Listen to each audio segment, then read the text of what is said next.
What's good, gang? So y'all already know the deal. Your boy is back at y'all again with another video. And before we get started, you already know what's up. I want to thank y'all for clicking on this video, giving me y'all time, because I'm pretty sure there's other things you'd rather do than watch me ramble on about cartoons. But we finna get into it. Y'all know I don't like to take too long getting into the topic, so let's go. Now, if you read the title, you already know what's going on. We finna talk about some cartoons that got lost in time. Because we always talk about the animated goats that is SpongeBob, Scooby-Doo, Danny Phantom, Fairly Odd Parents, and all of them. We talk about them all the time. But there's so many great and solid animated series that no one talks about anymore. And I hate it. I really don't like it. So we finna talk about a couple right now. And of course I want to hear from you guys. Let me know in the comments, what are some cartoons that you feel like no one talks about anymore and deserves a little more recognition? I may just do a part 2 to this. Starting things off, I have to talk about one of my favorite cartoons of all time, Martin Mystery. Oh my god, y'all really don't know about Martin Mystery, bro. Y'all don't. If you've never heard of Martin Mystery, the best way I could describe it is if Men in Black, Goosebumps, and Scooby-Doo got together and had a baby with 3 factors. I don't know how that would work, but yeah. So Martin Mystery follows 3 main characters, Martin, Java, and Diana. Let me break them down real quick.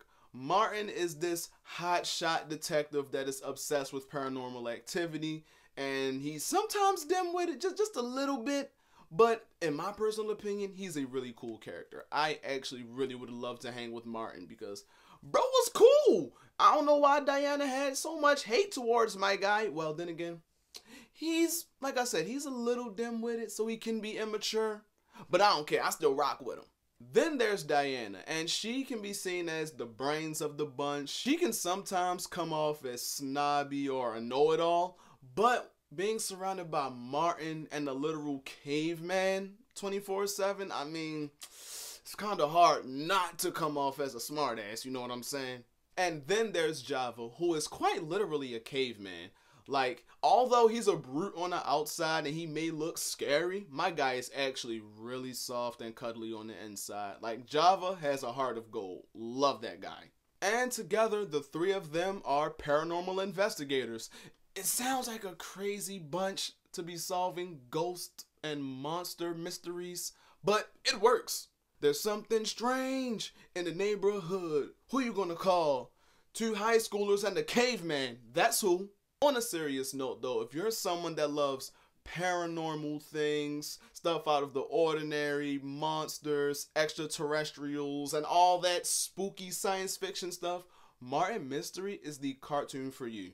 I don't know why you ain't checked it out yet. You can find most of the episodes on YouTube. Like, I've binge watched this series multiple times on YouTube, so yeah, y'all gotta check it out. This show is so damn spooky, bro. Like, they have possessions, face stealings, missing children, monsters, werewolves, and zombies. Like, bro, this show gets creepy as hell sometimes. Like, it ain't no joke. I am really surprised that Martin Mystery is a show that a lot of people don't remember and is not talked about a lot, because this is really an awesome show. Like, bro, if you've never seen it, go watch it. Please go watch it. Have you guys ever seen Totally Spies? You know, the show that was on Cartoon Network that follows 3 teenage spies, being Alex, Clover, and Sam. It's kind of like Kim Possible if she was split up between 3 different people. Yeah, Totally Spies had a crossover with Martin Mystery, and it was pretty cool. Not to mention, Martin and Alex had a little thing going on. Yes sir, they was getting spicy. But nah, man, Martin Mystery is definitely one of those hidden gems that I need people to get into because it was an amazing show. Next cartoon that I want to get into is one of my personal favorite Nickelodeon cartoons of all time, El Tigre, The Adventures of Manny Rivera. This show deserves so much more love. I hate the fact that it's not recognized as one of the best Nickelodeon cartoons of all time, because it's in my top 10 Nickelodeon cartoons of all time, and it always will be. I honestly hate the fact that I have to describe this cartoon to some people because, bro, the show was so amazing. It was so good. How did you guys let it slip under your radar? What's going on? In El Tigre, The Adventures of Manny Rivera, we follow a boy named, well, Manny Rivera. And he's a regular 13-year-old kid who just so happens to have a belt that when he spins the belt buckle, he becomes the superpowered being known as El Tigre.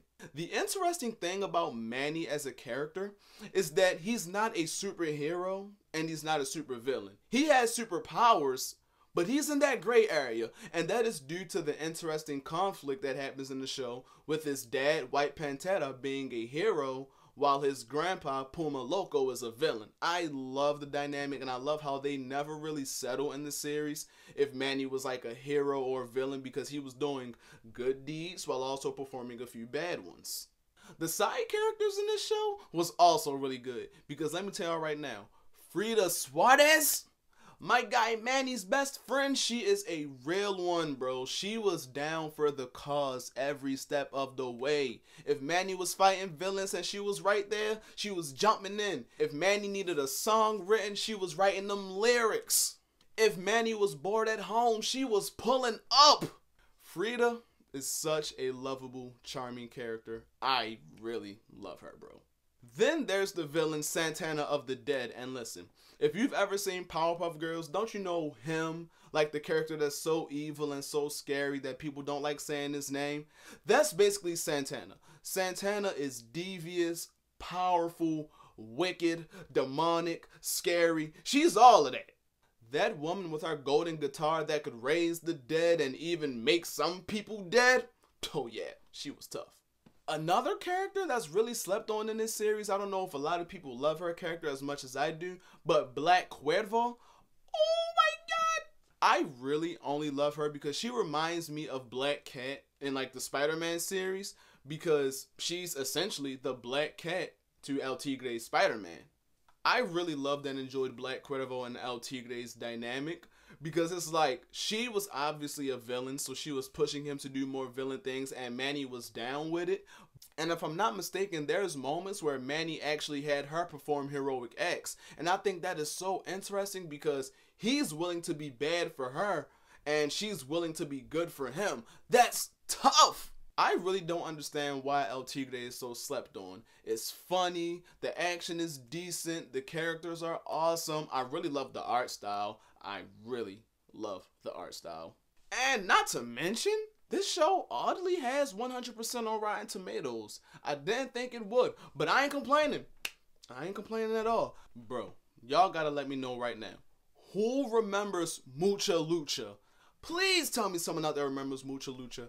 I'm tired of having to get on this app begging for someone to remember these cartoons with me, because people treat me like I'm losing my mind when I mention some of these shows. Y'all just don't understand. These kids had superpowers and they were wrestlers. What more could a kid want from a series? Now, the main trio of this show is Ricochet, Buena Girl, and my personal favorite character, The Flea.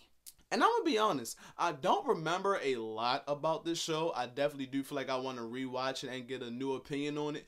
But from what I remember this show to be from back in the day, I love it. It was freaking amazing and it was awesome. Like I said, it's kids with powers that are wrestling. What more could you want?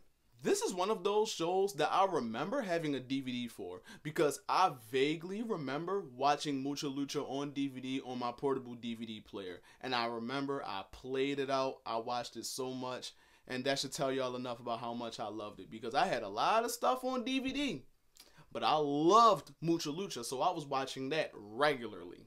Oh man, when Mucha Lucha was on Cartoon Network or 4Kids, that's when life was great. Mucha Lucha. Such a great show. And what I need to know is, how many of you remember Cat Scratch? How many of you out there watching this video remembers Cat Scratch? Cat Scratch was one of the most odd, insane shows that made the odd and insaneness work. Like, this show was fun as hell. This was a cartoon that aired on Nickelodeon back in 2005, and it ran for 3 seasons. And I wonder, how did this show get left behind? Because running for 3 seasons is pretty okay. And I mean, like I said, I think it was a pretty good show. But then I thought about it and I did some research. 2005 was kind of a stacked year for cartoons, so I see why Cat Scratch kinda got swept to the back. In 2005 alone, we had Ben 10 come out, Avatar The Last Airbender, The Boondocks, American Dragon Jake Long. 2005 was quite a stacked year. There was a lot going on. Despite those bangers all releasing in the same year, I feel like Cat Scratch is one of those cartoons that just deserved more love. Like, I feel like if maybe it came out later, or maybe even a little earlier, it would have got the love it deserved. It was funny, wacky, enjoyable, and entertaining. That's all I want from a cartoon, honestly.